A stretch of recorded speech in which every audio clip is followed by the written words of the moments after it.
jiran dia dapat, nikmat jiran dia dapat. Jadi kita kuat ibadat. Sudah tentu akhlak dia. Kita kat Mekah hati kita bersih tu kan. Mak bapak kita pada tempat yang sewajarnya.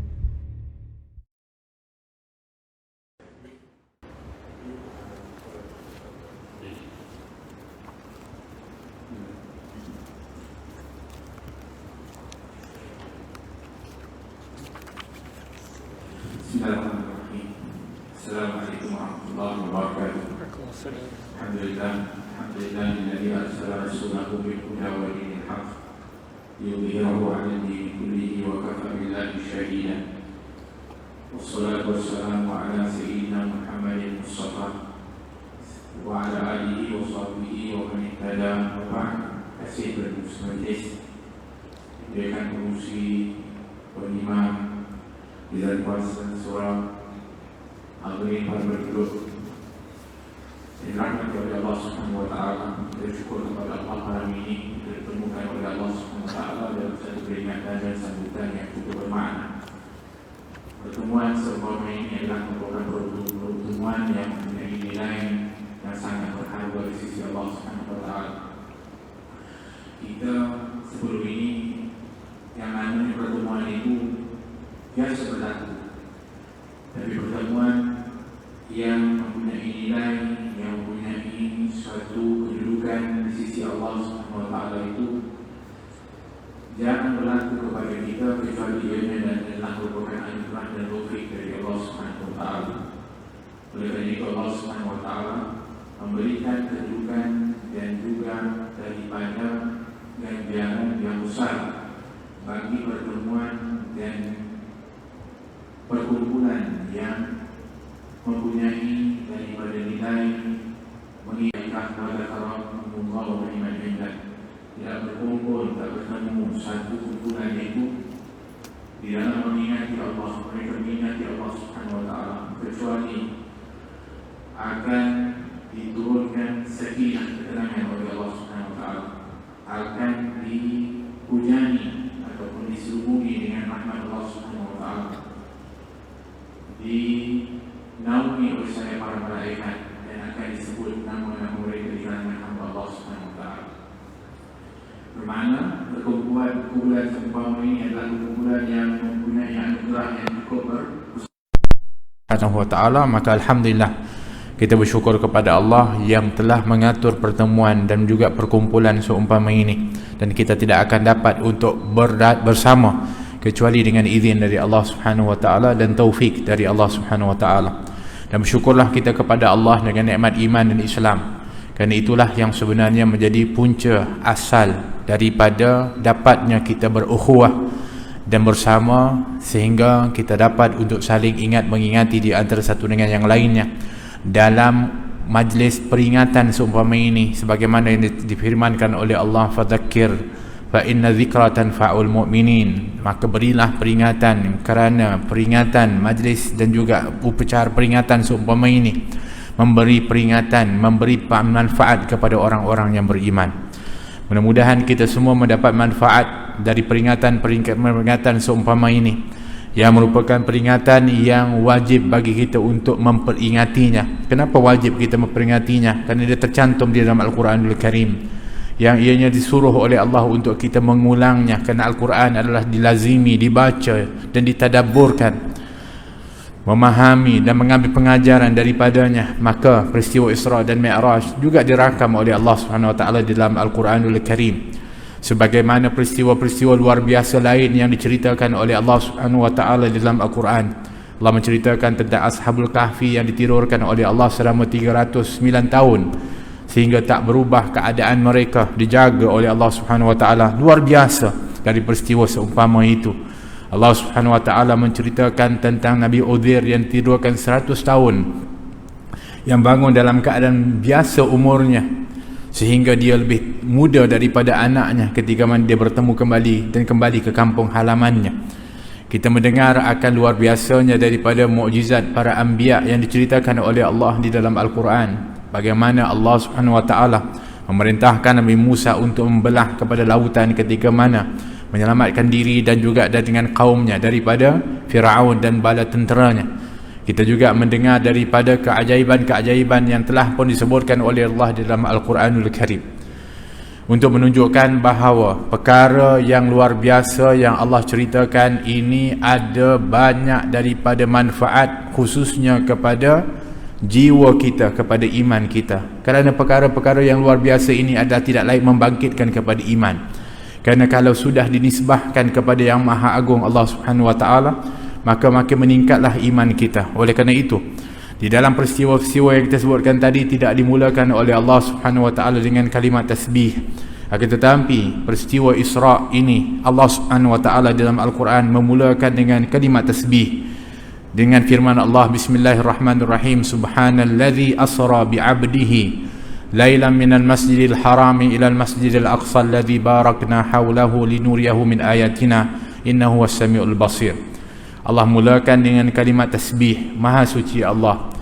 Maha suci Allah dengan maksud Maha suci Allah daripada sifat kekurangan, kelemahan. Maha suci Allah daripada perkara dan ketidakkemampuan. Allah Subhanahu Wa Taala adalah yang Maha mampu. Allah Subhanahu Wa Taala memiliki sifat qudrah. Innallaha ala kulli syai'in qadir. Sesungguhnya Allah atas segala sesuatu itu Maha mampu. Allah Subhanahu Wa Taala mempunyai sifat iradah, kemahuan, sehingga disebutkan wallahu ala ma yasha'u yurid, Allah yaf'alu ma yurid. Allah melakukan dan apa yang diingini oleh Allah Subhanahu Wa Taala. Demikian peristiwa Isra dan Mi'raj yang kita patut untuk kita ingati adalah yang pertama sekali, ketika mana mengingati kepada peristiwa-peristiwa yang hebat Isra dan Mi'raj adalah mengingati dan mengimani akan keagungan, kehebatan Allah Subhanahu Wa Taala. Sehingga sepatutnya dengan kita membicarakan Isra dan Mi'raj, maka bertambahlah kita mengagungkan Allah Subhanahu Wa Taala. Bertambahlah teguh keimanan kita dan bertambah mantaplah keyakinan kita sebagai hamba yang wajib untuk kita taat kepada Allah Subhanahu Wa Taala dan takut kepada Allah yang Maha Gagah, yang Maha Kuasa, sekiranya kita nak melakukan kemaksiatan kepada Allah Subhanahu Wa Taala. Kerana peristiwa yang berlaku ini adalah peristiwa yang agung, berlaku kepada insan yang agung, pada malam yang agung, dan yang telah pun melakukannya dan melaksanakannya adalah merupakan zat yang Maha Agung, yaitu Allah Subhanahu Wa Taala. Maka kita disuruh untuk mengagungkan Allah Subhanahu Wa Taala, mengagungkan peristiwa yang diagungkan oleh Allah, mengagungkan insan yang diagungkan oleh Allah Subhanahu Wa Taala, dan juga untuk mengagungkan syiar Allah. Kata Allah Subhanahu Wa Taala dalam Al-Quran, wa man yu'azzim sya'airallah fa innaha min taqwal qulub. Orang siapa yang mengagungkan syiar-syiar Allah, maka itu adalah tanda ketakwaan di dalam hati. Disuruh untuk kita mengagungkan syiar Allah. Dan juga peristiwa Isra dan Mi'raj adalah merupakan satu syiar yang sepatutnya selalu diperingati, supaya ianya menjadi suatu ibrah pengajaran kepada kita. Tuan-tuan perempuan rahmati oleh Allah Subhanahu Wa Taala, di dalam peristiwa Isra dan Mi'raj Allah Subhanahu Wa Taala menyebutkan dengan kalimat asra, Subhanalladzi asra, iaitu memperjalankan, bermakna ianya satu perjalanan. Dan kita sebenarnya juga sedang meniti satu perjalanan kehidupan. Dan ini yang perlu untuk kita ingati, bahawa kita sekarang ini sedang berjalan meniti kehidupan ini. Baik sama ada kita bergerak, berbuat sesuatu, mahupun kita diam ataupun tidur sekalipun, tetap akan bergerak perjalanan kehidupan kita. Umur kita bertambah, waktu kita bertambah, demikian kita tak akan berhenti, kerana kita akan sentiasa bergerak dan berjalan. Maka perjalanan Isra baginda Rasulullah SAW adalah gambaran kehidupan kita ini. Oleh kerana itu Nabi SAW diperjalankan oleh Allah Subhanahu Wa Taala adalah juga untuk sebagai renungan kita di dalam perjalanan kehidupan ini, sebagai pedoman dan panduan. Oleh kerana itu dalam perjalanan itu beberapa keadaan yang telah berlaku kepada baginda Rasulullah SAW, iaitu Nabi SAW berhenti di beberapa tempat, diperlihatkan beberapa peristiwa, diperlihatkan keadaan-keadaan daripada kaum dan manusia, juga menempuh berbagai daripada keadaan-keadaan yang dilihat oleh baginda Rasulullah SAW. Bermakna itulah perjalanan kehidupan kita. Kerana perjalanan kehidupan kita pun sebenarnya tak boleh lari daripada menempuh daripada apa yang disebutkan dari perhentian-perhentian dan tempat-tempat yang kita tuju. Begitu juga tidak akan lari daripada kita bertemu dengan pergaulan-pergaulan di antara kita. Maka ianya adalah penentu bagaimanakah kita berjaya sampai ke garisan penamat nanti dengan husnul khatimah. Maka ini perjalanan yang kita nak lihat pada malam ini.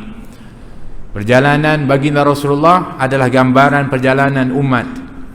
Perjalanan Nabi SAW dari satu tempat yang baik ke tempat yang baik. Ketika Nabi SAW berhenti di beberapa tempat disebutkan dalam riwayat. Di antaranya Nabi berhenti di Taibah atau Taibah, iaitu Madinah Al-Munawwarah, tempat yang bakal nanti Nabi berhijrah. Kerana peristiwa Isra dan Mi'raj berlaku sebelum hijrahnya baginda Rasulullah SAW. Bukan hanya berhenti, disuruh ketika itu oleh Jibril kepada Nabi SAW untuk salat dan berdoa di situ, menunjukkan tempat itu adalah tempat yang barakah, tempat yang penuh dengan keberkatan, yang dipilih oleh Allah Subhanahu Wa Taala. Kemudian Nabi disuruh berhenti pula di Tursina, tempat munajatnya Nabi Musa Kalimullah ketika bermunajat kepada Allah Subhanahu Wa Taala. Nabi juga disuruh berhenti di kuburnya Nabi Musa, melihat keadaan Nabi Musa di dalam kuburnya, untuk menunjukkan ini perjalanan perhentian yang sepatutnya kita lalui dari satu tempat yang baik ke tempat yang baik, dan berada di tempat yang baik adalah untuk menunaikan ibadah dan berdoa kepada Allah Subhanahu Wa Taala sebagaimana dicontohkan oleh baginda Rasulullah SAW. Soalannya, di manakah yang selalu kita mampir atau yang selalu kita singgah? Di tempat-tempat yang baik dan di situ kita isi dengan amal ibadah, ataupun kita selalu singgah di tempat-tempat yang sia-sia dan lalai, ataupun malangnya dengan tempat yang maksiat? Maka ini adalah persoalan yang sepatutnya kita renungkan ketika merenung kepada peristiwa Isra dan Mi'raj. Begitulah Nabi SAW diperlihatkan keadaan-keadaan manusia sebagai gambaran perjalanan kehidupan kita ini. Ada manusia yang diberikan ganjaran oleh Allah seperti orang yang berjihad fi sabilillah. Nabi diperlihatkan satu kaum yang ketika mana menanam daripada tumbuh-tumbuhan, ketika mana menanam tumbuh langsung hasilnya dan dituai, immediate, langsung dapat hasilnya. Ditanya kepada Jibril, siapa mereka wahai Jibril? Mereka ada orang yang berjihad fi sabilillah. Mereka itu apabila mereka berjihad, mereka bersungguh-sungguh di dalam berkorban kepada Allah Subhanahu Wa Taala, maka mereka langsung mendapatkan ganjaran dari Allah Subhanahu Wa Taala, bahkan dilipat gandakan oleh Allah. Untuk memberi faham kepada kita dalam kehidupan ini, kita semua dalam keadaan berjihad, dan jihad itu bukan hanya dengan maksud berperang, mengangkat pedang, mengangkat senjata, tetapi mujahadah diri kita yang paling besar adalah melawan kepada hawa nafsu. Orang-orang yang mampu untuk melawan kepada hawa nafsunya yang mengajak dia kepada maksiat dan keburukan adalah orang yang benar-benar bermujahadah. Maka Allah Subhanahu Wa Taala menjanjikan ganjaran yang besar bagi orang-orang yang mampu bermujahadah dalam kehidupannya ini, menentang kepada hawa nafsu yang dihasut oleh syaitan. Maka Allah berfirman, walladzina jahadu fina lanahdiyannahum subulana. Dan mereka orang-orang yang bersungguh-sungguh bermujahadah demi kami, maka kami akan berikan hidayah, petunjuk kepadanya dengan banyak jalan, sehingga dia akan banyak mendapatkan peluang kebaikan dan ganjaran di sisi Allah Subhanahu Wa Taala. Tuan-tuan perempuan rahmati oleh Allah, di dalam nilai ibadah dan senarai ibadah ini ada beberapa jenisnya. Ada ibadah yang berat, dan modalnya berat. Seperti membina masjid, berat. Nak binanya berat dan juga modalnya besar. Ibadahnya berat dan modalnya besar. Begitulah nak mengerjakan haji, ibadahnya berat, perlukan daripada kekuatan, perlukan belanja, modalnya besar. Tapi ada ibadah yang ibadahnya berat tapi modalnya ringan, seperti puasa. Puasa berat. Berat bukan sekadar maksudnya menahan lapar dahaga. Ada orang mengatakan tak seberat pun menahan lapar dan dahaga. Naam. Tapi yang berat adalah untuk menahan dirinya daripada melakukan daripada perkara-perkara yang merosakkan pahala puasa. Ya, ada orang yang mampu untuk dia menahan lapar tapi tak mampu menahan kemarahannya, sia-sia daripada puasanya. Ada orang yang mampu menahan dahaganya tapi tak mampu untuk menahan lidahnya daripada mengata dan mengaibkan kepada orang lain, sia-sia daripadanya. Berat ibadahnya tapi mudah modalnya. Apa modalnya? Niat. Nawaitu shauma ghadin an ada'i fardhu syahr ramadhana. Cukup dengan niat sebelum daripada waktu subuh, maka selesai dapat melakukan ibadah. Tapi ada ibadah yang ringan, yang mudah dan juga ringan modalnya, free. Apa dia? Kalimatut thayyibah, iaitu kalimat-kalimat yang baik. Seperti mana kita sebutkan tadi dengan kalimat tasbih. Kita bertasbih kepada Allah, kita mendapatkan ganjaran. Kita mengucapkan bismillah ketika kita duduk dan bangun, ketika kita makan dan minum, maka ianya mendapatkan ganjaran. Sukar tak? Senang. Dan dapat ganjaran ibadah di sisi Allah Subhanahu wa taala.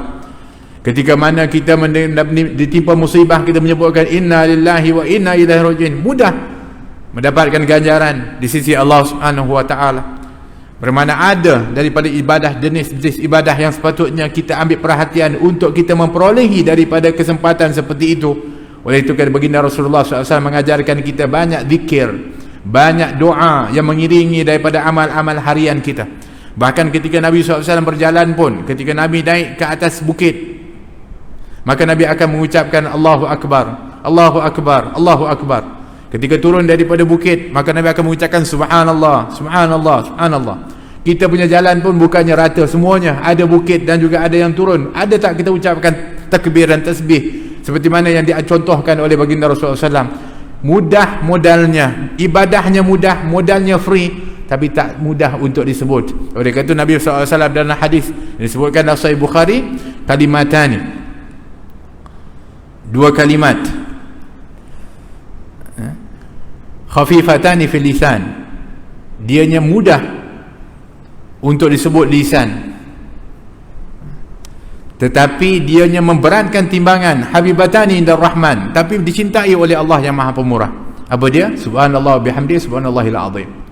Kata Nabi, ada dua kalimat yang ringan untuk disebut, mudah, tapi berat, memberatkan timbangan Allah dan dicintai oleh Allah Subhanahu wa taala. Subhanallah bihamdi, subhanallahil azim.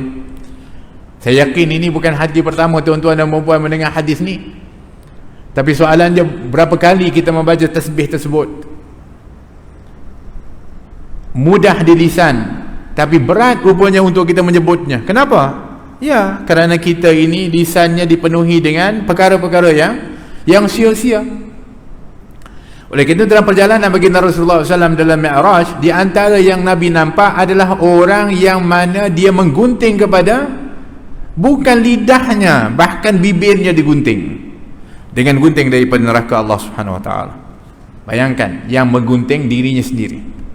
Kita kalau sakit, luka, kita ambil Dettol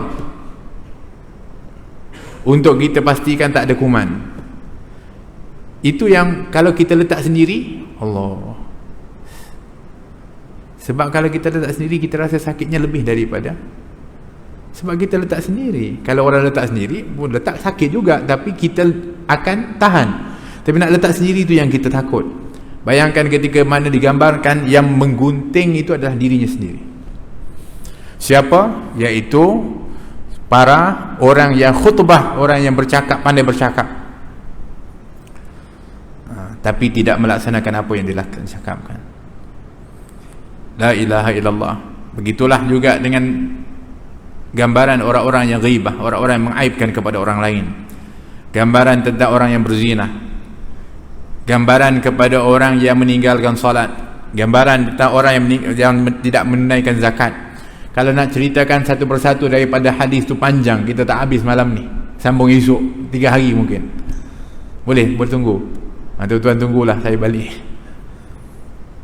Tapi untuk menunjukkan bahawa dalam perjalanan kehidupan ini, ya, ada daripada amal-amal yang sepatutnya kita ambil peluang, dapatkan, supaya kita mendapatkan ganjaran yang ditawarkan oleh Allah. Tapi banyak gambaran yang digambarkan oleh Nabi SAW dalam peristiwa itu adalah daripada gambaran daripada dosa dan maksiat yang dilakukan dan azabnya. Kenapa? Kerana yang paling mencabar di dalam perjalanan kehidupan kita ini adalah meninggalkan maksiat. Itu yang paling berat. Saya sebutkan tadi tasbih, sekejap lagi kita boleh tasbih. Kita balik kita tasbih subhanallah bihamdihi subhanallahil azim, boleh, kita boleh amal. Nanti kita akan cerita tentang salat yang merupakan daripada kemuncak daripada Mi'raj baginda Rasulullah SAW. Isra dan Mi'raj adalah menerima syariat salat. Ya, kita salat, alhamdulillah. Saya nak cerita pasal salat pun, tuan-tuan adalah ahli salat, alhamdulillah. Kalau tidak, masakan tuan-tuan datang ke musalla ni, nak cerita pasal salat, cerita kat luar tentang orang yang tak salat tu. Itu yang masalah, problem. Tapi kita nak cerita yang di sini adalah perjalanan Nabi yang digambarkan banyak kepada Nabi adalah tentang maksiat dan azab. Kenapa? Kerana cabaran yang kita paling mencabar dalam kehidupan ini adalah sejauh mana kita mampu meninggalkan maksiat. Tuan-tuan, solatnya solat, puasa nanti kita puasa, tasbih tadi kita tasbih, kita baca Al-Quranul Karim, kita juga bersedekah. Tapi sejauh mana kita meninggalkan maksiat? Kita buat juga maksiat. Kita masih mengumpat, kita masih lagi tajassus, mencari-cari aib orang lain, kita masih lagi bermusuh, benci kepada orang, kita masih hasad kepada orang lain. Sebab tu yang digambarkan banyak kepada Nabi SAW, walaupun ada daripada ganjaran-ganjaran, tapi kebanyakan adalah dosa dan azab. Kenapa? Kerana itulah cabaran kehidupan ini, adalah sejauh mana kita mampu meninggalkan maksiat. Oleh kerana itu Nabi SAW mengatakan, ittaqil maharima takun a'badan nas. Jauhilah perkara yang haram, maka kamu akan jadi hamba Allah yang sebenarnya. Kata Nabi SAW. Nabi tak mengatakan banyak amal, Nabi tak mengatakan banyak ibadah, tapi kata Nabi, tinggalkan maksiat. Kerana ada orang yang amalnya berjalan, maksiatnya berjalan. Amalnya bertambah, maksiatnya bertambah. Seolah-olah amalnya itu lesen untuk dia melakukan maksiat. Oleh kerana kita lihat ada orang di antaranya yang melakukan maksiat, tak pakai, tak tutup aurat, buat yang bukan-bukan, tapi rajin bersedekah. Oh, dengan sedekah ini seolah-olah boleh cover kepada maksiat yang dilakukan. Hasya wa kalla, mustahil. Tidak. Jangan kamu menyangka seperti itu. Kita tak mengatakan salah untuk kamu beramal, silakan beramal, ahlan wa sahlan, kita suka. Nak bersedekah, nak menderma dan sebagainya, terima. Akan tetapi kesian dengan maksiat yang kamu lakukan itu akan mensia-siakan daripada amalmu itu. Seorang datang kepada Nabi SAW, ya Rasulullah, ada seorang perempuan luar biasa, kagum kami dengannya. Kenapa? Kerana di waktu siang rajin puasa, tasumu naharaha wa taqumu lailaha. Siangnya rajin puasa, malamnya rajin qiyamul lail. Kami kagum, perempuan ya Rasulullah, bukan lelaki. Hebat, kekuatannya hebat, ibadahnya hebat. Cuma adalah sikitlah kesalahan dia Rasulullah, adalah. Dia bukannya sempurna, ada salah sikit. Apa dia? Walakin tu'zi jiranaha bilisaniha. Tapi dia menyakiti jiran dia dengan lisannya. Itu je ya Rasulullah. Yang lain tu hebat ibadahnya. Apa kata Nabi SAW? Yang menyebabkan mereka terkejut. Nabi mengatakan la khaira fiha, tak ada kebaikan baginya. Hiya finnar, kata Nabi, dia akan masuk neraka, kata baginda Rasulullah. La ilaha illallah. Ibadahnya hebat, siang malam beribadah kepada Allah, walakin tu'zi jiranaha bilisaniha, tapi menyakiti jirannya dengan lisannya. Hiya finnar, kata Nabi, tak ada kebaikan baginya, dia masuk neraka, kata Nabi SAW. La ilaha illallah. Tuan-tuan, yang ini yang kita takut. Kita pun beramal, alhamdulillah. Bukan kita tak nak beramal, kita beramal. Tapi mana kekuatan kita nak meninggalkan maksiat tu? Mana usaha kita nak meninggalkan maksiat, menjauhi maksiat? Sebab itu para ulama anjurkan kita bulan Rejab ini banyak-banyak beristighfar, mohon ampun kepada Allah. Kenapa?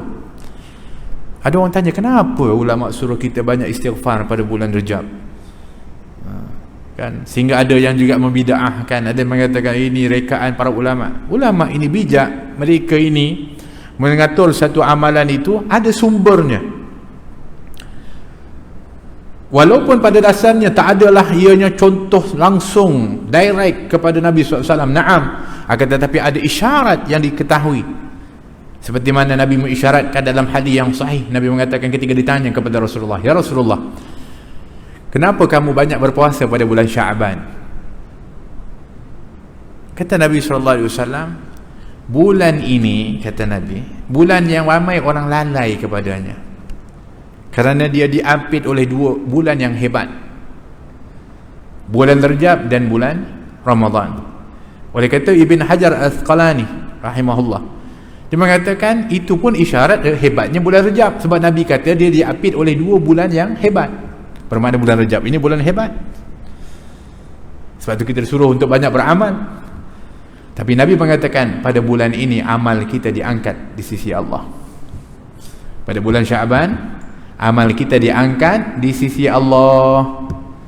Jadi kenapa kita beristighfar bulan Rejab? Supaya kita dapat keampunan Allah. Masuk bulan Sya'ban amal kita diangkat, sedang kita diampuni oleh Allah. Itu pun nak soal, itu pun nak apa namanya, mempersoalkan dan mempertikaikan. Dan istighfar itu pun memang anjuran untuk kita buat. Perbanyakkan istighfar, mohon ampun kepada Allah Subhanahu Wa Taala. Dan ini peluang yang diberikan oleh Allah kepada kita melalui apa yang telah pun dibongkarkan oleh baginda Rasulullah sallallahu alaihi wasallam, sebagaimana Nabi sallallahu alaihi wasallam dalam peristiwa Isra dan Mi'raj ini menceritakan apa yang dilihat oleh Nabi SAW, baik itu dalam perjalanan kehidupan kita yang kita lalui di dalam kehidupan dunia ini, diceritakan oleh Nabi sebagaimana saya sebutkan tadi. Kemudian Nabi juga beritahu dalam peristiwa Isra dan Mi'raj itu adalah tentang keadaan barzakh. Kan itu ceritanya. Bagaimana keadaan barzakh? Nabi kata ketika melihat kepada Nabi Musa yang berada dalam kuburnya, Nabi mengatakan dia sedang salat di dalam kuburnya, kata baginda Rasulullah SAW. Kata Nabi SAW, marartu ala qabri Musa, aku lalu kepada kuburnya Nabi Musa, iaitu di Kathibul Ahmar, ada satu tempat namanya Kathibul Ahmar, dan aku menjenguk ke dalamnya dan aku melihat dia sedang salat, kata baginda Rasulullah SAW. Kenapa sedang solat? Ibadah kepada Allah. Kerana hidupnya penuh dengan ibadah kepada Allah, maka setelah meninggal pun dia akan terus beribadah kepada Allah. Kerana Nabi mengatakan seorang itu akan mati dengan apa yang dia hidup dengannya. Kalau kita rajin ibadah, kalau sekiranya kita minat untuk melakukan amal, insya-Allah dalam kubur pun kita adalah dalam kebaikan. Tapi yang kita suka duduk kat dunia ini, buat-buat benda yang bukan-bukan, dibimbangi nanti di alam kubur kita akan tak rehat di azab. Dengan sebab itu Nabi menceritakan tentang perkara itu simbolik untuk nak kita faham bahawa ada namanya nikmat kubur itu ada dan adab kubur itu ada, hak, benar. Dan itu buktinya jelas disebutkan. Dan Nabi SAW ketika bertemu dengan para anbiya adalah untuk menunjukkan betapa ketika setelah kita meninggal dunia dan kita akan berpindah ke alam barzakh, kalau kita adalah orang yang soleh, orang yang baik, maka kita akan boleh untuk ziarah, menziarahi dan berkumpul sebagaimana dikumpulkan para nabi di alam barzakh. Alam barzakh ke bukan alam barzakh? Alam barzakh. Kerana para nabi semuanya telah meninggal dunia, mereka berada dalam alam barzakh, dikumpulkan oleh Allah Subhanahu Wa Taala di Masjidil Aqsa untuk salat, berimamkan kepada baginda Rasulullah sallallahu alaihi wasallam. Tuan-tuan puan-puan rahmati oleh Allah Subhanahu Wa Taala, oleh kerana itu kita kena ada target, khususnya apa yang kita nak alami dan hadapi ketika dalam kematian nanti. Adakah kita rela nanti ketika di alam kubur kita akan digelapkan, disempitkan dan juga akan dihimpit oleh kubur dan diazab, ataupun kita ingin kubur kita menjadi taman syurga Allah dan kita dapat untuk menziarahi di antara orang-orang yang mulia seperti mana yang digambarkan oleh baginda Rasulullah sallallahu alaihi wasallam. Dan itu juga isyarat di dalam imamnya Rasulullah sallam ini ketika menjadi imam kepada para anbiya untuk menunjukkan inna ad-dina indallahil Islam, sesungguhnya agama yang benar dan diridai Allah hanya Islam je. Dan ini buktinya menolak daripada pahaman plural agama ni atau liberal ni yang mengatakan semua agama sama. Kalau sama, kenapa Musa tak jadi imam? Kenapa Isa yang diberikan Taurat tak jadi imam? Kenapa Nabi Daud yang diberikan Zabur tak menjadi imam? Kenapa Nabi SAW? Kerana Nabi lah pada waktu itu penutup kepada para Nabi, penyempurna kepada agama, sehingga hanya agama Islam yang dibawa oleh baginda Rasulullah SAW itu yang diiktiraf oleh Allah SWT. Yang lainnya semuanya adalah agama yang ditolak, yang tak diterima. Silakan sama di dalam kita meraihkan daripada akhlak, daripada kebaikan, daripada nilai-nilai murni, boleh. Tapi untuk mengatakan semua agama sama, semua agama benar,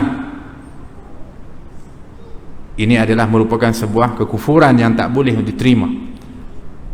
Kata Nabi SAW, "Lau kana Musa hayyan," kalau sekiranya Nabi Musa itu hidup, "la wasi'ahu illa ittiba'i," tidak ada ruang baginya kecuali akan ikut aku, kata baginda Rasulullah SAW. Maka sebagai bukti yang kukuh di akhir zaman nanti, Nabi Isa yang belum wafat diangkat ke langit, akan turun kembali ke bumi ini. Syariat apa yang dia akan ikuti?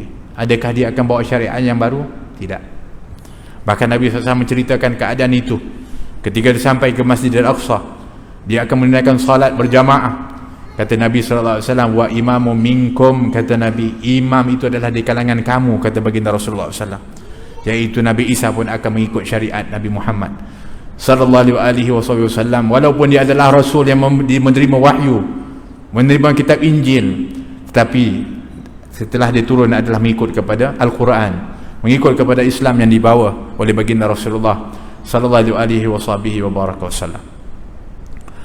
Tuan-tuan puan-puan rahmati oleh Allah Subhanahu wa taala, alam barzakh yang kita akan bakal tempuh, dan kita semua akan menjadi ahli kubur.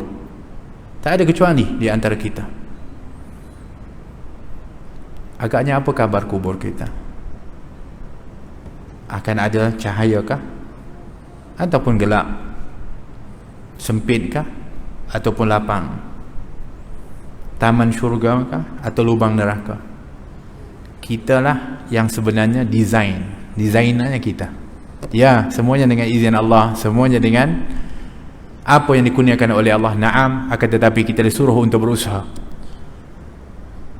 untuk desain kubur kita, untuk pastikan kubur kita bercahaya. Macam mana di antaranya? Seperti mana yang kita lakukan sekarang ini, datang daripada rumah dalam keadaan gelap untuk menunaikan solat. Kata Nabi SAW, barang siapa yang keluar daripada rumahnya menuju ke masjid untuk menunaikan solat di waktu gelap, maka Allah akan menyempurnakan cahayanya pada yaumul qiyamah.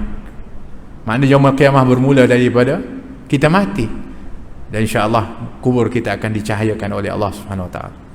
Di antaranya juga adalah ketika mana kita bangun tahajud, adzan. Nah. Adzan.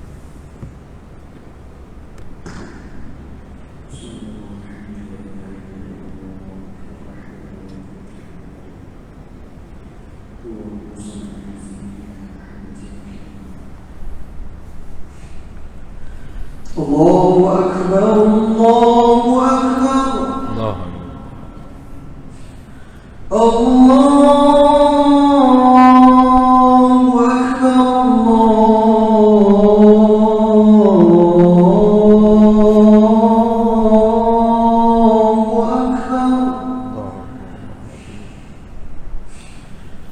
أشهد أن لا إله إلا الله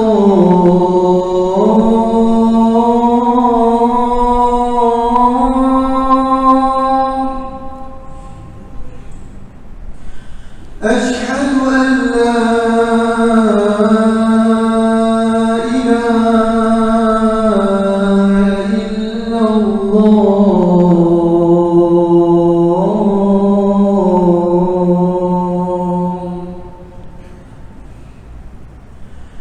أشهد أن محمدا رسول الله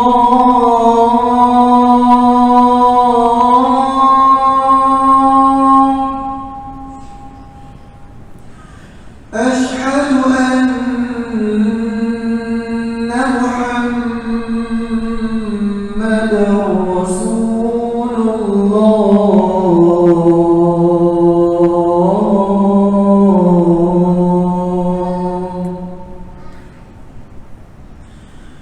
حي على الصلاة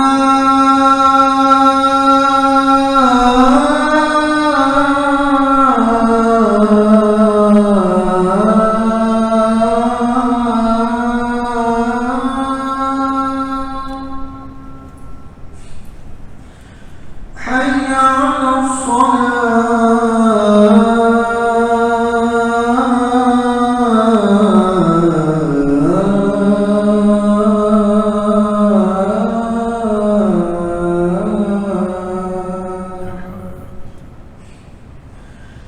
حي على الفلاح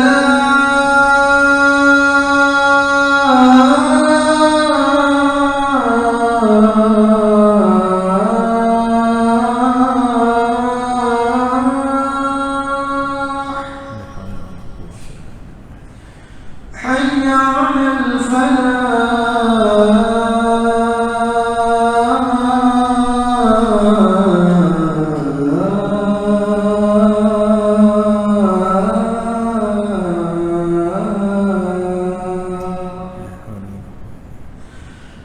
الله أكبر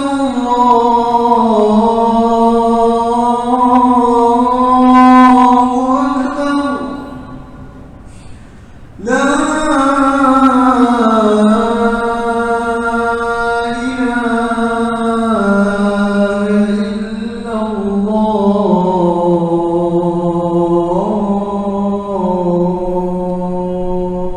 لا إله إلا الله محمد صلى الله عليه وسلم وعلى آله وصحبه وسلم تسليما اللهم رب هذه والصلاة قائمة سيدنا محمد صلاة الفضيلة والشرف ودرجة العالية الرفيعة وبعث مقام المحمول الذي وعدته يا أرحم الراحمين رب اغفر لي والدي رب اغفر لي والدي جزاك الله خيرا.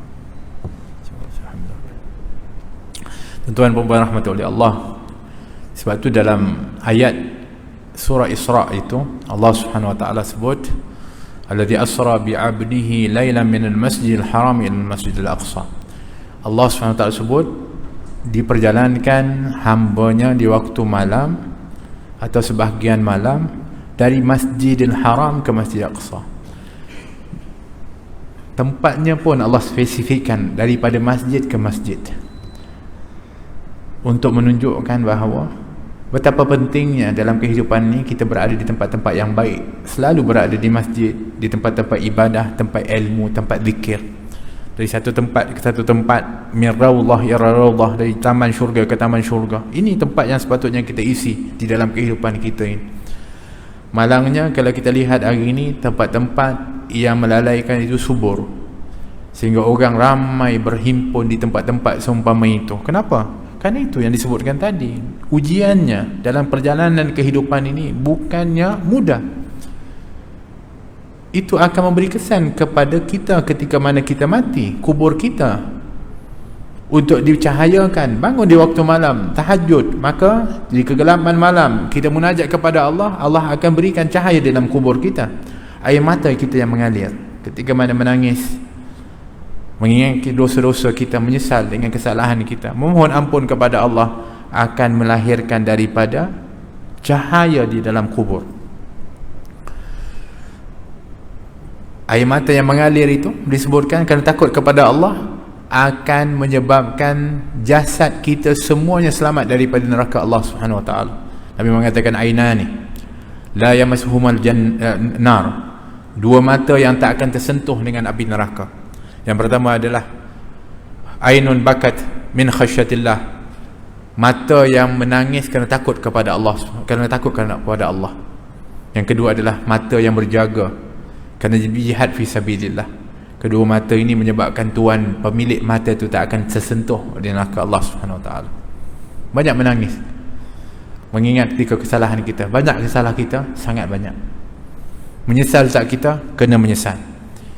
Ketika ditanya kepada Uqbah bin Amir, Uqbah bin Amir bertanya kepada Nabi, "Ya Rasulullah, man najatu ya Rasulullah?" Apakah kesejahteraan, keselamatan itu wahai Rasulullah?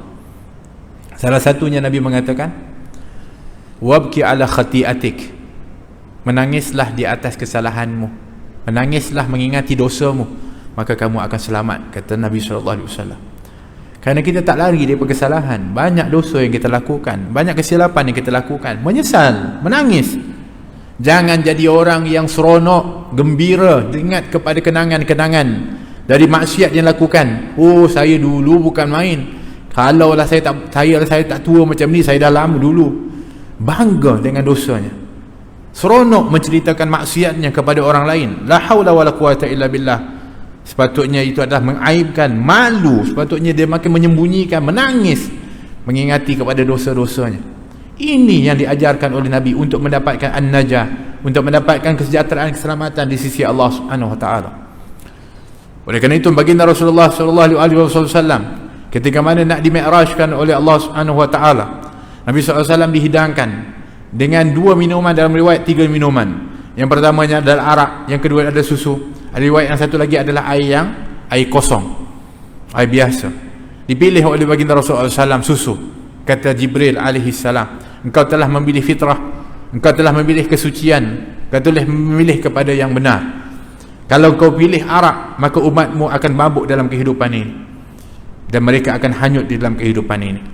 Dan kalau kau pilih air kosong itu, maka mereka akan tenggelam di dalam kehidupan ini. Maka kau telah memilih fitrah, kata Jibril alaihi salam kepada baginda Rasulullah sallallahu alaihi wasallam, untuk menunjukkan bahawa Islam itu agama fitrah, agama murni yang diturunkan dari Allah Subhanahu wa taala untuk kita. Tak perlu kepada ideologi, tak perlu lagi untuk kita ni susah payah dah untuk nak berfikir macam manakah nak menyelesaikan masalah itu dan ini. Dah ada solutionnya diberikan oleh Islam. Dalam segala contoh Rasulullah ada penyelesaiannya. Semuanya telah pun dicontohkan, telah pun diselesaikan oleh baginda Rasulullah SAW. Mungkin ada yang mengatakan, oh iya ke? Ya. Kalau kita tengok perangai manusia di zaman kita, ada di zaman baginda Rasulullah sallallahu alaihi wasallam, daripada yang degil sedegil-degilnya, sejahat-jahatnya, sampai yang sebaik dan semulia-mulianya, ada di zaman baginda Rasulullah sallallahu alaihi wasallam. Semuanya dihadapi oleh baginda Rasulullah dan dicontohkan oleh Nabi sallallahu alaihi wasallam. Jadi itu sebagai contoh tauladan. Oleh kerana itu Allah Subhanahu wa taala menyebutkan, laqad kana lakum fi rasulillahi uswatun hasanah. Telah ada bagi kamu dalam diri Nabi itu sebagai contoh tauladan. Kalau kamu betul-betul nak hidup dalam kehidupan yang sempurna, ikut kepada baginda Rasulullah sallallahu alaihi wasallam. Nak selamat di dalam kehidupan masyarakat, bergaul cara Rasulullah sallallahu alaihi wasallam. Bagaimana pergaulan baginda Rasulullah? Mesra, baik, tak bersangka buruk kepada orang lain, tak bermusuh hasad dengki kepada orang lain. Bercakap dengan cara yang baik, la ilaha illallah. Ini contoh baginda Rasulullah SAW. Nak bahagia dalam kekeluargaan, hari ini macam-macam tips diberikan. Nak bahagia keluarga macam mana, nak jaga keharmonian dan sebagainya. Bukankah rumah tangga yang paling bahagia rumah tangga baginda Rasulullah SAW? Dah ada dah contohnya. Tinggal lagi yang kita ni yang degil tak mau ikut. Dengarlah ceramah banyak mana pun tentang permasalahan rumah tangga, balik tak buat, tak guna. Suruh senyum pun susah. Nabi SAW kalau balik rumah, yang pertama dilihat oleh isteri-isterinya adalah senyuman baginda Rasulullah. Itu pun nak balik rumah sekejap lagi pun susah buat. Assalamualaikum, senyum. Pahal abang ni terbiat ke apa? Itu pun susah nak buat. La ilaha illallah. Jangan kata nak bercakap dengan cara yang baik. Nabi SAW itu kalau dipanggil akan menghadapkan seluruh badannya. Bayangkan, ya Rasulullah, abang. Kalau dipanggil oleh isterinya, apa Nabi buat? Nabi akan pusing ke seluruh badannya, menghadap kepada isterinya, mengatakan labbaik, aku sahut panggilanmu. Jangan ada harapan agak-agak kita balik buat. Kita apa dia? Toleh terus je. Kadang-kadang tak toleh pun. Itu jawapan dia. Bang, macam mana? Kita nak cerita pasal keharmonian rumah tangga, kita nak cerita pasal bagaimana nak bahagia. Kita nak ikut Nabi SAW pun kita memilih-milih dan juga kita berfikir-fikir. Sedangkan solutionnya dah ada dah caranya. Oleh kerana itu Nabi SAW ketika sampai ke langit yang pertama, Nabi lihat kepada Nabi Adam AS. Nabi Adam AS waktu ketika melihat kepada sebelah kanannya ada daripada kelompok hitam yang besar, Nabi Adam akan ketawa dan gembira. Kalau melihat sebelah kiri, Nabi Adam akan menangis. Kata Nabi SAW kepada Jibril, wahai Jibril, siapa itu? Nabi Adam, Abul Bashar, bapa manusia. Kenapa dia tengok di sebelah kanan kelompok yang hitam tu dia ketawa, dia gembira. Dia tengok yang sebelah kiri dia sedih. Itu adalah zuriat-zuriatnya yang akan masuk syurga di sebelah kanan. Dia gembira. Dan melihat zuriat-zuriat yang sebelah kiri adalah yang akan masuk neraka, dia sedih. Apa ibrah yang kita boleh ambil? Ini tanggungjawab kita. Kita kena pastikan bukan hanya diri kita, tapi zuriat-zuriat kita juga selamat. Nabi Adam sedih zuriatnya ada masuk dalam neraka Allah. Tak sedihkah kita kalau kita ni pergi surau, pergi masjid, solat, ibadat, tapi anak kita tak solat? Anak kita biarkan buat maksiat, nanti anak cucu kita macam mana? Belajar daripada peristiwa itu, keperhatian kita kepada keluarga kita, ajarkan kepada mereka itu tentang halal dan haram, berikan mereka tahu bagaimana taharah untuk solat, kewajipan-kewajipan, ketaatan kepada Allah Subhanahu Wa Taala. Ini tanggungjawab kita sebagai ayah, sebagai ibu, sebagai ketua keluarga. Ku anfusakum wa ahlikum nara, jaga diri kamu dan ahli keluargamu daripada api neraka. Satu naik jumpa dengan Nabi Isa dan Nabi Harun, Nabi Yahya, keduanya sepupu, menunjukkan ikatan kekeluargaan. Nabi Isa belum wafat lagi, Nabi Yahya telah pun wafat. Naik jumpa Nabi Yusuf. Kenapa? Nak cerita kata kebanyakan para nabi ni relatednya dengan keluarga. Nabi Yusuf apa masalahnya dengan adik-beradiknya? Kita problem kalau dalam kehidupan kita, salah satu di antara problem kita adalah kadang-kadang tu tak jauh dengan adik-beradik kita bergaduh. Selamatkah kita agak-agak? Kata Nabi SAW, la yadukhul jannah qati', tak masuk syurga orang yang memutuskan silaturahim. Kita bergaduh dengan adik-beradik kita, tak nak tegur, kita tak nak tolong, dia susah, kita biarkan. Ada harapan kita masuk syurga? Kata Nabi, tak ada harapan orang-orang yang memutuskan silaturahim masuk syurga. Di antara cara memutuskan silaturahim adalah kalau dia susah kita tak tolong. Nak tolong macam mana? Dia malas. Malas itu masalah dia dengan Allah Subhanahu Wa Taala. Tapi kita ni adalah merupakan adik-beradik dia, wajib kita tolong kepada dia. Daripada kita tolong Palestin, daripada kita tolong kepada yang jauh pergi dekat banjir belah mana tu, ini dulu yang kita kena tolong adik-beradik kita. Kerana silaturahim itu adalah aula, lebih utama daripada yang lain. Tapi malas dia tu nanti dia, ini bukan masa, itu ujian Allah berikan kepada kita melalui adik-beradik kita. Allah uji dengan ibu dan ayah. Sebagaimana Allah ujikan Sa'ad bin Abi Waqqas dengan ibu dia yang suruh dia untuk sesat dan juga tak mengikut Nabi Muhammad. Allah uji dengan ibunya. Tapi adakah boleh untuk dia nak pergi pukul ibunya? Boleh tak dia tengking ibunya? Boleh tak dia derhaka ibunya? Nabi tak bagi. Kerana ujiannya ibunya. Ada orang diuji dengan adik-beradiknya. Adik-beradiknya malas, adik-beradiknya asyik-asyik minta duit, adik-beradiknya susah. Ujian kita dalam kehidupan ni, kita diuji, tak akan berhenti ujian kita. Ada diuji dengan pasangan, ada diuji dengan anak-anak, ada diuji dengan jiran, ada diuji dengan masyarakat. Ini ujian. Dan kita kena ikut kepada panduan Allah, bukan dengan hawa nafsu kita, dengan logik kita. Ini adik-adik saya kenal lah, dia memang tak boleh harap. Itu pertimbangan kita. Kita kena pertimbangan syarak. Nabi Yusuf ketika mana dia dilemparkan ke dalam perigi, setelah dia menjadi gubernur dan menjadi pemerintah di Mesir, adakah dia menghukum kepada abangnya? Tak, dia maafkan. Tak bolehkah kita jadi orang adik-beradik yang memaafkan kepada orang lain? Nabi jumpa kepada Nabi Yusuf sebagai pengajaran kepada kita. Kenapa nak jumpa Nabi Yusuf, tak jumpa Nabi-Nabi yang lain?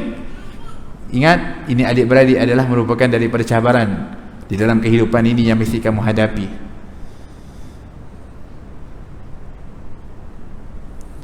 Nabi jumpa dengan Nabi Harun. Nabi Harun dengan kaum dia, dengan umat dia, Bani Israel. Untuk menunjukkan apa? Dalam pergaulan kemasyarakatan tu, kita pun kena pilih. Nak duduk dengan siapa, nak kawan dengan siapa, nak rapat dengan siapa. Nanti kamu akan disamakan nanti di akhirat. Kata Nabi SAW, Al-mar'u yuhsyaru ma'a man ahab. Seorang itu akan dimahsyarkan dengan orang yang disayang. Sebab tu Nabi mengatakan, Al-mar'u ala dini khalilih falyanzur man yukhalil. Seorang itu akan mengikut agama, cara hidup kawannya, maka tengok siapa dia berkawan. Cari kawan yang baik. Nabi jumpa dengan Nabi Musa alaihissalam di langit yang ke-6. Kerana Nabi Musa adalah di antara Nabi yang paling banyak ujian, diuji dalam dakwahnya. Bermakna kita pun dalam nak ajak orang buat baik, nak suruh anak kita baik, kita pun nak didik keluarga kita, kita akan diuji seperti mana para nabi, seperti Nabi Musa juga, seperti Nabi kita Muhammad sallallahu alaihi wasallam, yang juga di antara yang menentang dia adalah ahli keluarganya, Abu Lahab. Begitu juga daripada orang-orang Quraisy. Kita kena hadapi. Tapi bolehkah kita berhenti? Tak. Nabi tak berhenti pun. Nabi terus menyampaikan. Nabi jumpa dengan Nabi Ibrahim alaihissalam di langit yang ke-7, bersandar di Baitul Ma'mur. Baitul Ma'mur adalah bertepatan dengan Kaabah, dan di situ adalah Kaabah di langit. Tawaf 70,000 malaikat, kemudian habis tawaf tu masuk ke dalamnya, diganti dengan 70,000 malaikat yang lainnya. Baitul Ma'mur adalah merupakan daripada Kaabah di langit, yang tepat betul sebenarnya dengan Kaabah di bumi ini. Nabi Ibrahim terhantar kat situ, jumpa dengan Rasulullah SAW, pesan kepada kita dua kalimat, dua amalan. Yang pertama, la hawla wa la quwata illa billahil aliyyil azim. Yang keduanya ada subhanallah walhamdulillah wa la ilaha illallah wallahu akbar. Boleh kita gabungkannya, subhanallah walhamdulillah wa la ilaha illallah wallahu akbar wa la hawla wa la quwata illa billahil aliyyil azim, yang akan menumbuhkan tumbuhan di dalam syurga. Kata Nabi Ibrahim alaihi, pesan kat kita banyak-banyak zikir kepada Allah, sebut kalimat itu. Masya Allah, tabarakallah, luar biasa. Kemudian barulah Nabi SAW naik ke Sidratul Muntaha, kemudian hadrat Allah, menerima syariatan yang agung, iaitu namanya solat, tanpa perantaraan. Jibril pun tak dapat naik ke tempat yang hebat itu. Kalau syariat yang lain, kalau kewajipan yang lain, kalau perintah yang lain, semua melalui perantaraan Jibril, wahyu diturunkan oleh Allah melalui Jibril. Tapi solat tidak. Untuk menunjukkan bahawa solat ni special, kalau kita dirikan solat, bermakna kita sedang mi'raj langsung kepada Allah Subhanahu Wa Taala. Subhanallah. Sebab tu kalau kita ada problem, kita ada kesusahan, Nabi SAW dia di-mi'rajkan, di-Isra' dan mi'rajkan oleh Allah. Sebab apa? Sebab dia menghadapi problem yang besar. Apa problem dia? Dia telah kehilangan Sayyidah Khadijah, dia kehilangan Abu Talib yang membela kepada dia. Dia dakwah lagi tambah disakiti, tambah ditentang, kuat penentangannya, tapi dia tak putus asa, mohon kepada Allah, berdoa kepada Allah, salat. Allah muliakan Nabi SAW, dimi'rajkan oleh Allah Subhanahu Wa Taala. Oleh kata Nabi SAW katakan, adalah Nabi SAW kalau sekiranya dia ada satu perkara yang merusingkan dia, maka dia akan menunaikan salat. Yang kita ni kalau ada problem bukan salat, lagi tak salat. Patutnya kalau kita ada problem, kalau kita ada masalah, wasta'inu bisabri wassalah, minta tolong dengan jalan kesabaran dan dengan solat. Minta tolong kepada Allah SWT. Itu besarnya fadilat daripada ibadah solat yang disyariatkan oleh Allah SWT kepada kita. Tuan-tuan dan rahmati oleh Allah SWT, saya dah tengok tuan-tuan muka lain macam dah. Yalah kan, pukul 9. Ala kulihat. Belum habis lagi cerita dia sebenarnya. Tapi tak apalah, insya-Allah mudah-mudahan saya yakin para asatidah yang lain pun akan menyambung perbahasan ini, sebab sepanjang daripada bulan Rejab ini khususnya, peringatan tentang Isra' dan Mi'raj ini akan selalu ada di lidah-lidah dan juga di lisan-lisan para doa, para pendakwah, para asatidah, yang insya-Allah mereka akan lebih menambah lagi manfaat dan kelebihan daripada penghayatan tentang Isra' dan Mi'raj ini. Mudah-mudahan sedikit daripada apa yang kita dapat sama-sama bahaskan ini membawa dari peringatan kepada kita semua, khususnya untuk kita sama-sama membina dari perjalanan kehidupan yang sempurna, yang bukan hanya kita melakukan ketaatan tapi menjauhi kemaksiatan. Kita membina kepada hubungan kekeluargaan yang baik supaya memastikan bukan hanya kita selamat tetapi juga ahli keluarga kita, terutamanya pasangan dan anak-anak kita, dan juga menjadi anak yang salihah dan saleh kepada ibu dan ayah kita, sebagaimana yang berlaku kepada para anbiya, yang mana mendidik kepada anak-anak mereka menjadi anak-anak yang saleh dan salihah. Demikian keadaannya juga adalah untuk kita melihat bagaimana pergaulan-pergaulan kita yang juga akan menentukan akan perjalanan kehidupan kita ini untuk kita berpindah ke alam kubur nanti, kemudian akan dimahsyarkan, dibangkitkan, dan akan ditentukan tempat yang telah pun dilihat dengan mata oleh baginda Rasulullah. Real, apa yang dilihat oleh Nabi? Syurga dilihat dengan mata baginda Rasulullah, neraka dilihat dengan mata oleh baginda Rasulullah SAW.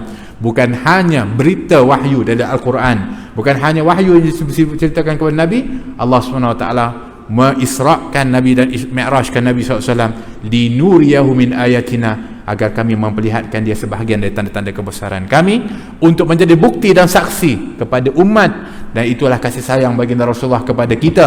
Kalau Nabi nak kekal di syurga, mungkin Nabi boleh minta kepada Allah, akan tetapi Nabi SAW sejurus selesai daripada apa yang dia lihat, kembali ke Masjidil Aqsa, kemudian segera kembali ke Mekah, dan Nabi menyampaikan apa yang dia lihat adalah kasih sayang baginda Rasulullah. Apa maksud kasih sayang Nabi? Nabi bongkarkan semua yang dilihat oleh Nabi, supaya kita ni yang tak melihat benda-benda yang gaib ini akan bertambah yakin dan percaya, kerana dia keluar daripada insan yang tak pernah berbohong dan berdusta.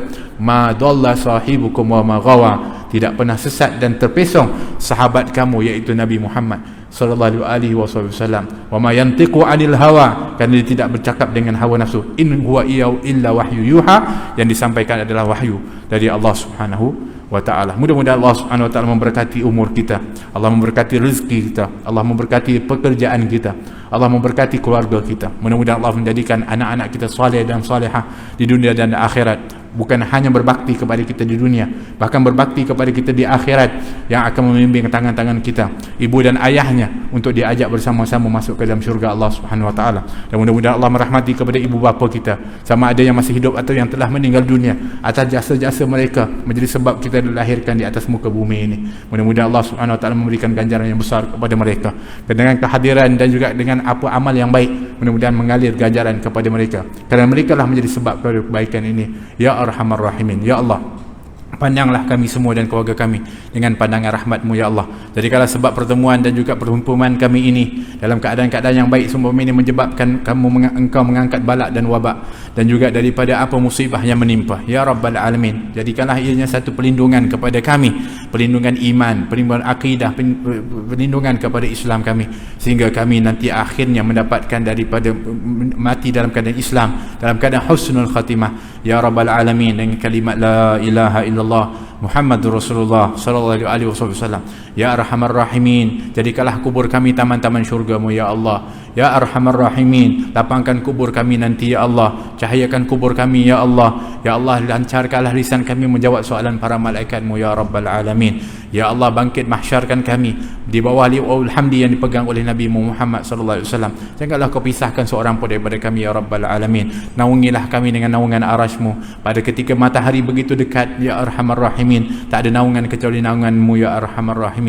Ya Allah, hisablah kami semua dengan hisaban yasira, hilangkan dahaga kami dengan dapat minum daripada telaga haud baginda Rasulullah sallallahu alaihi wasallam, syarbatan hani'atan mari'atan la nadma'u ba'daha abada. Ya Allah, sebagaimana Kau mantapkan kaki kaki dan langkah-langkah kami datang ke surau ini untuk beribadah kepadamu ya Allah. Mantapkanlah kaki-kaki kami nanti ketika melintasi siratmu ya Allah. Janganlah ada seorang pun daripada kami yang tergelincir jatuh ke dalam neraka-Mu ya Allah. Janganlah mata kami melihat anak-anak kami yang tergelincir jatuh dalam neraka-Mu ya Allah. Bukan pasangan kami, bukan ibu bapa kami ya Arhamar Rahimin. Ya Arhamar Rahimin, selamatkan kami semua selamat sampai ke seberang sana, dikumpulkan bersama-sama, dimasukkan ke dalam syurga bersama Nabi Muhammad sallallahu alaihi wasallam. Ya Rabbal Alamin, Allahumma barik lana fi Rajab wa Sya'ban wa ballighna Ramadan wa a'inna 'ala as-siyam wal qiyam wa fadna min jami' al-atham ya Aziz ya Allam ya Rabbal Alamin. Wa sallallahu ala sayyidina Muhammad wa ala alihi wasallam. Walhamdulillahi rabbil alamin wal 'afu minkum. Wassalamu alaikum warahmatullahi wabarakatuh.